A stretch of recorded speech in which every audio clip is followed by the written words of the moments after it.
Hola, ¿qué tal a todos? Bienvenidos a Nómada, el podcast para aquellos que no se quedan quietos ni física ni mentalmente. Mi nombre es Sofía Reyes y el día de hoy vamos a estar hablando de algo que llevas contigo a todos lados. Y sí, incluso hasta cuando pierdes tu cargador. Estoy hablando de nada más y nada menos que de tu sonrisa. Y no estamos hablando de un episodio de autoestima, estamos hablando de un episodio de salud. Porque hoy tenemos a un invitado especial que literalmente puede cambiarte la vida y la mordida. El doctor Ángel Rentería, especialista en cirugía maxilofacial. ¡Yay! Gracias. ¿Cómo estás, Ángel? Yo muy bien, Sofía. ¿Ustedes cómo están? También bien, gracias. Muchas gracias por invitarme. Muchas gracias a ti por venir. Y bueno, el día de hoy queremos que nos platiques exactamente qué es lo que hace un cirujano maxilofacial. Bueno, un cirujano maxilofacial es el que se encarga de todas las anomalías del crecimiento y desarrollo del macizo facial, es decir, de la cara, que va desde una muela del juicio, que es un diente retenido, hasta fisuras labiales como el labio y el paladar hendido. Además de esto, podemos ver el trauma de la cara, las fracturas del macizo facial, infecciones cérvico-faciales, algo estética facial y bueno, todo lo que involucre el tercio superior, medio e inferior de la cara. Ok, algo que nos intriga mucho es saber sobre todo esta parte de algo que tú digas, esto de plano sí me impactó, esto lo veo todos los días, esto nunca lo hagan. Ok, dentro del ámbito de la cirugía maxilofacial existen varios temas y como que cada cirujano se especializa en un tema en específico ya en la vida real o en la práctica privada. Por ejemplo, yo que me dedico solo a la práctica privada, pues me olvido un poco del trauma facial, de las infecciones, que si bien las vemos en el consultorio, no es lo más frecuente. Lo que más vemos en mi consulta privada es cirugía de contorno facial y discrepancias del crecimiento y desarrollo de la cara. Lo más frecuente que vemos en el consultorio son muelas del juicio y dientes retenidos. Es como lo más frecuente y me parece que cualquier cirujano maxilofacial no me dejará mentir que es lo que más nos llega al consultorio. Y casos que sean impactantes, pues cada quien lo determinará en su tipo de práctica privada que tenga, ¿no? Por ejemplo, los que se dedican al ámbito hospitalario, pues los más frecuentes son la cirugía de trauma, las infecciones cervicofaciales, son como los más frecuentes. Y en la privada, cirugía de contorno facial, cirugía como que más específica de la cara. Ok, bastante interesante, la verdad. Y platícanos, ¿qué es lo que te trajo hasta aquí? ¿Qué es lo que me trajo hasta aquí en cuanto a tu especialidad. En cuanto a mi especialidad, desde pregrado. Nosotros somos odontólogos de formación, eso es importante mencionarlo. Somos odontólogos de formación de pregrado y en la especialidad nos meten al hospital como un residente más de medicina. Si bien no somos médicos, pero sí tenemos un entrenamiento quirúrgico hospitalario que nos permite hacer cosas diferentes. Cosas entre la odontología y la medicina, cosas entre lo quirúrgico y la consulta. Entonces es una especialidad que pues en lo personal se me hace bastante entretenida y que a lo largo de la historia también se ha hecho de las cosas que ciertas especialidades han dejado de hacer, ¿no? No sé, por ejemplo, la cirugía de cuello, la cirugía de infecciones, la cirugía de trauma facial. Todo eso el cirujano maxilofacial lo ha ido captando y es por eso que tenemos una especialidad así, que se encarga solo de las cosas de la cara. Ok, bastante interesante, la verdad. Me llama mucho la atención cómo siendo un doctor tan joven seas tan exitoso en toda esta cuestión del medio, de tu especialidad y sobre todo en las redes sociales. ¿Qué te motivó a llegar en ese ámbito de las redes sociales como cirujano? Bueno, primero muchas gracias, Sofía. Siento padre que las redes hayan crecido de esta manera y aunque en el medio de la cirugía a veces no es muy bien visto porque todavía tenemos doctores que son muy tradicionales, trato de darle divulgación a la especialidad, de que la gente sepa qué es lo que hacemos, de que la gente sepa que no solo nos encargamos de ver muelas del juicio, sino otro tipo de cirugía que engloba diversos padecimientos que incluso la gente no sabe que padece. Entonces, el objetivo también de hacerlo en redes es que la gente sepa que hacemos muchas cosas, vemos consulta, operamos cirugía de la cara, entonces es algo bastante padre, y creo que el objetivo principal de las redes sociales es eso, darle a conocer a la gente nuevas técnicas, nuevos procedimientos, que ciertos padecimientos que antes pues la gente no conocía, ahora tienen una solución tanto en la consulta como en el quirófano. Y justo ahorita que tocas este tema de lo estético, ¿en qué momento deja de ser una cara funcional a ser una cara bonita? Esa es una súper pregunta, Sofi. Y es importante, dentro de toda la teoría del crecimiento y el desarrollo de la cara, nos damos cuenta que una cara bien crecida, bien desarrollada, per se va a ser más bonita que el resto de los rostros, ¿no? Y más en este país donde la gran mayoría de todos nosotros somos pacientes mestizos. Por el mestizaje, la combinación de razas hace que la población, por lo menos mexicana, en la gran mayoría, tengamos algún tipo de deficiencia en el crecimiento del macizo facial. Todos nos subimos al micro o al metro y vemos a alguna persona con un diente atorado, con un diente hacia afuera, ¿no? Okay. Con los colmillos hasta arriba. Eso es muy común en el paciente mexicano. ¿Y esto qué quiere decir? Más allá de tener un diente atorado, es que le faltó crecimiento y desarrollo a esos huesos, ¿no? Por eso no caben. Unos dientes que no caben en un hueso pequeño, pues es evidencia no solo de tener un diente atorado, sino de una alteración del crecimiento de la cara. Entonces, una cara bien crecida, bien desarrollada, per se va a ser más bonita. Es por eso que también en los pacientes europeos, cuando vamos a Teotihuacán, por ejemplo, vemos un paciente o un chico, una chica europea, se nos hace curioso que tienen un rostro bien crecido, bien desarrollado, y siempre los vemos más atractivos. Todo esto está descrito también en Darwin, incluso lo describió, de por qué las chicas prefieren a un varón con un mentón prominente, ¿no? Todo eso está descrito. ¿Por qué los chicos preferimos a chicas con rostros más delgaditos, narices más pequeñas? Entonces es un mundo de teoría en el que todo converge en esto, en alteraciones del crecimiento y desarrollo de la cara. Vemos en la calle mentones grandotes, mentones chiquitos, y cada tipo de alteración va a determinar qué problemas tiene el paciente.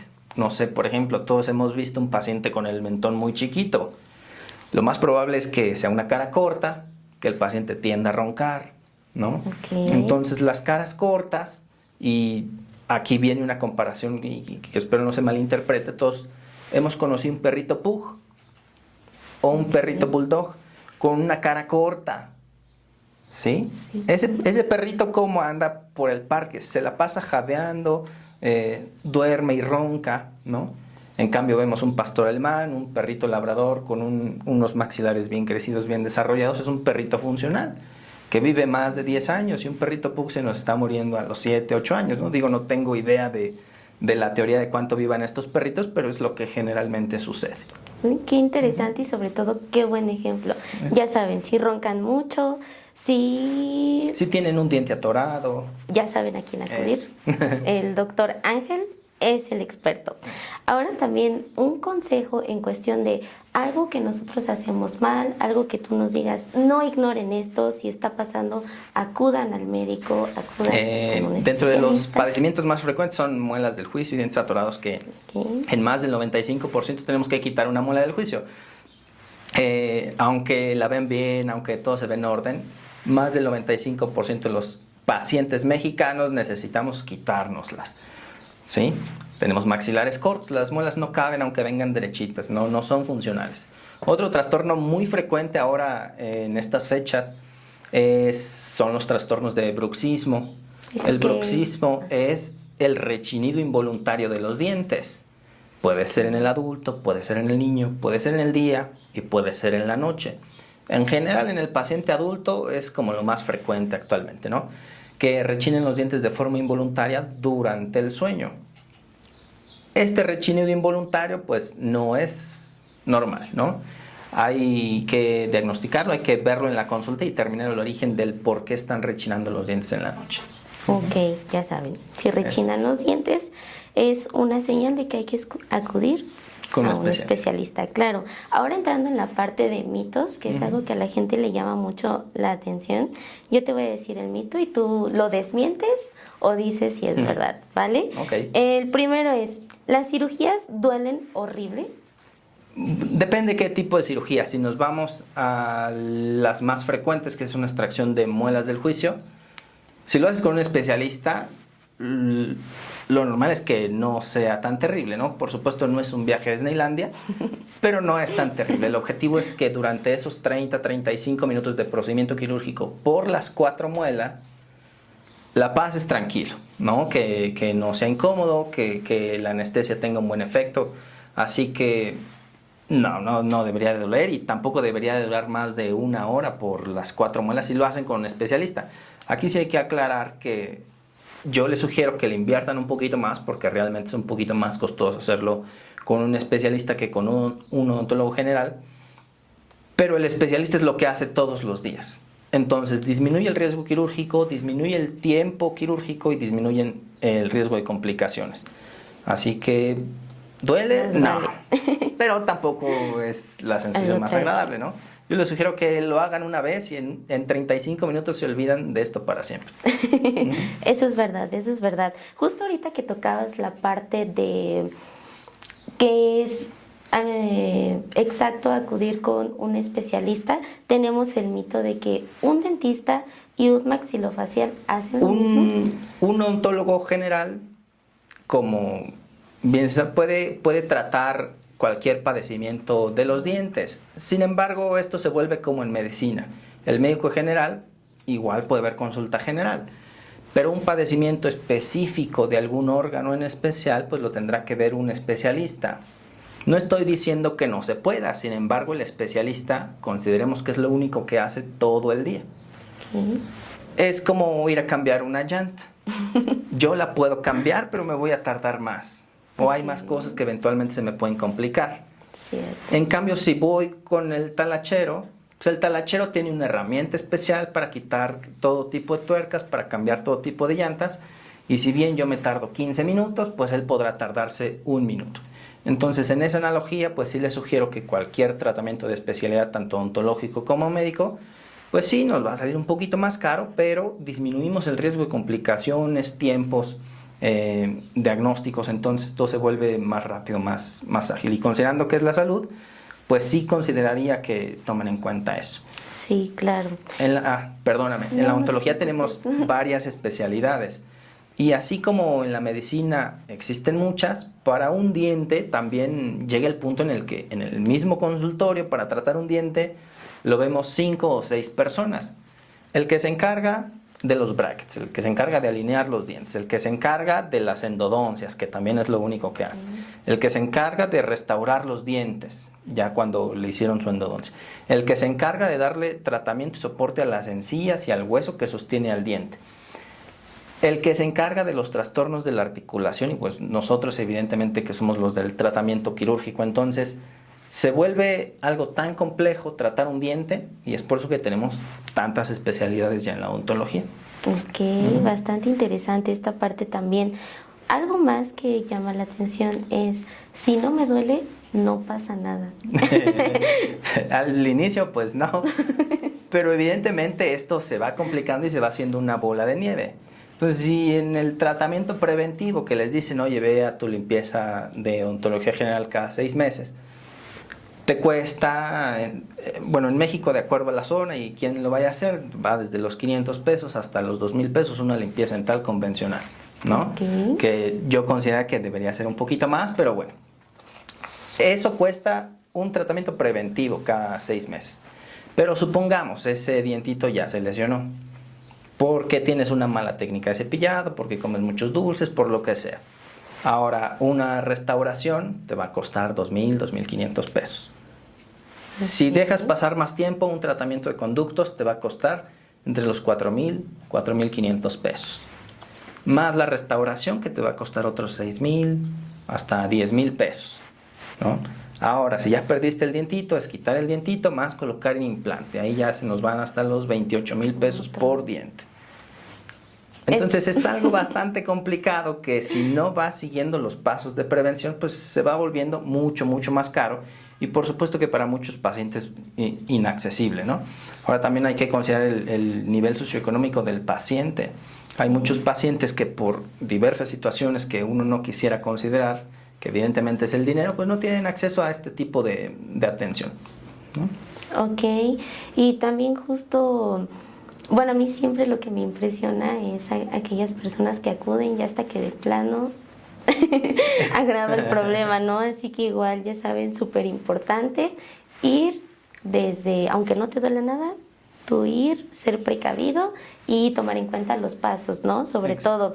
Entrando un poquito más, hablando un poquito más de ti, platícanos, ¿por qué elegiste esta especialidad?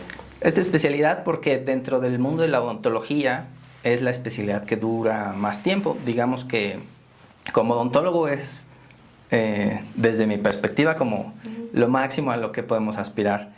Son 4 años de especialidad en donde prácticamente, pues no es que nos olvidemos de la odontología, pero sí dejamos de lado ver los dientes para enfocarnos más en todo lo que está alrededor, que es la cara.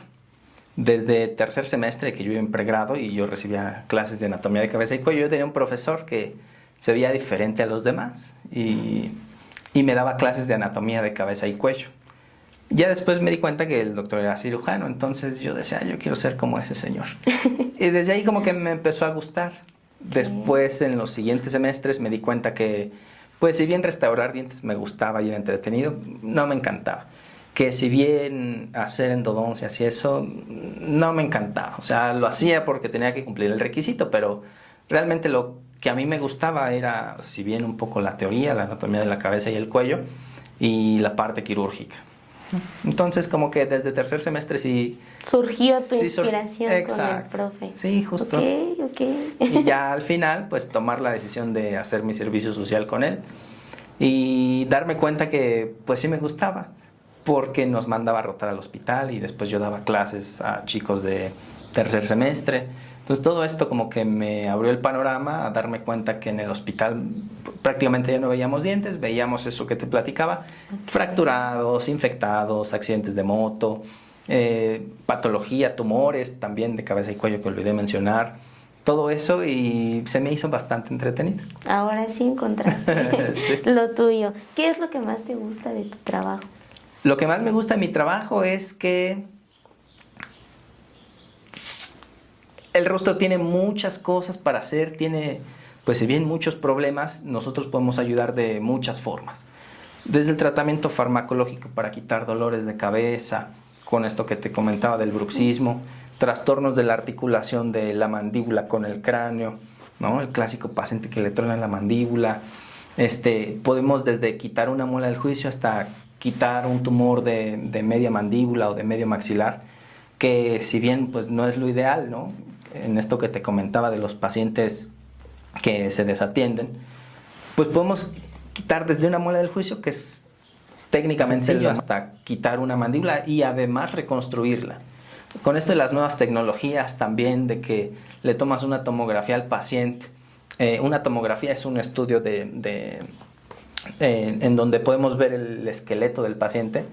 Podemos hacerlo digitalmente, hacer la cirugía en la computadora diseñar guías de corte para ver hasta dónde tenemos que cortar y además poder mandar una prótesis de titanio a fresar o una prótesis de cualquier parte del esqueleto facial y además no solo poner la prótesis de lo que vamos a quitar, sino los pilares de los implantes dentales.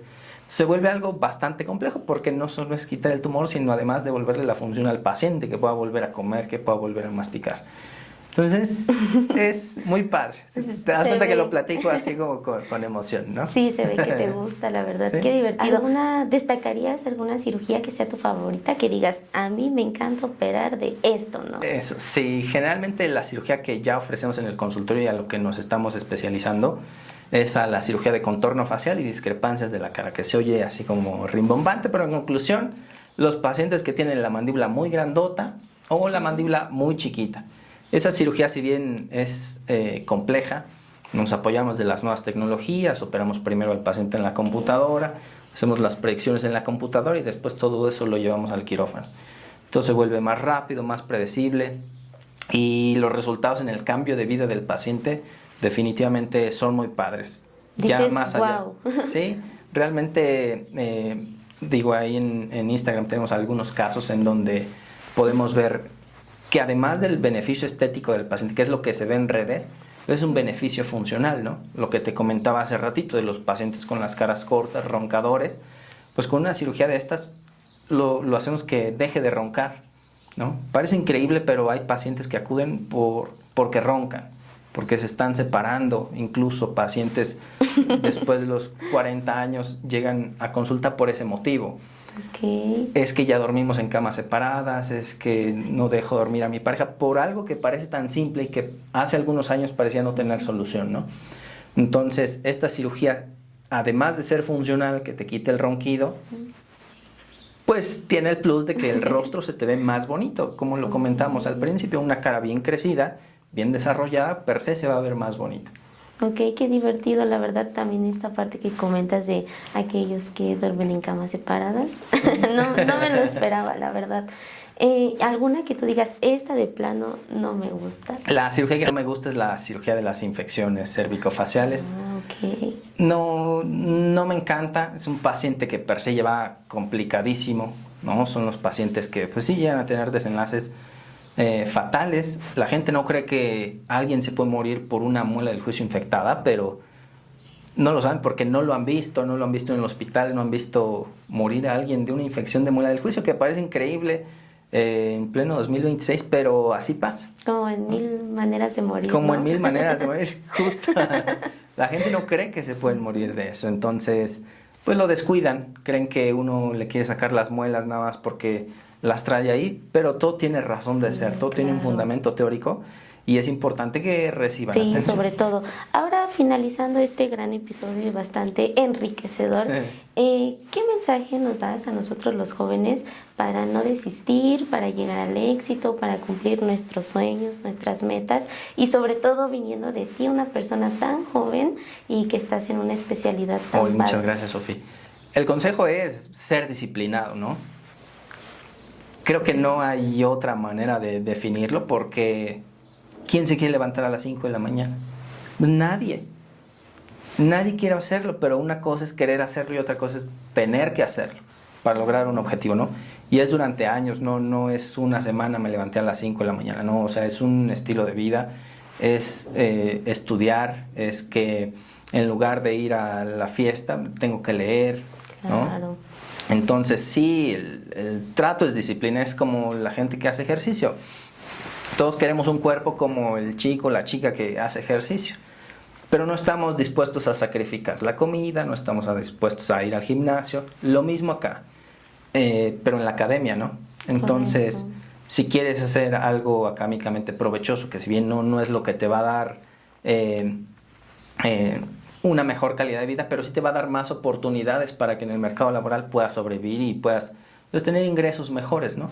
Así que no hay mejor consejo que ser disciplinado, que tengas en cuenta que nadie quiere levantarse a las 5 de la mañana para ir a trabajar o para ir a la escuela, o nadie quiere hacer la tarea, pero hay que hacerla, ¿no? Entonces, no hay otro consejo más que ser disciplinados en conclusión. La clave del éxito. Claro. Excelente, doctor. Muchísimas gracias por acompañarnos y por estar con nosotros aquí. No, hombre, a ustedes, Sofía, muchas gracias. Mil gracias. Nos vemos en el siguiente episodio. Chao.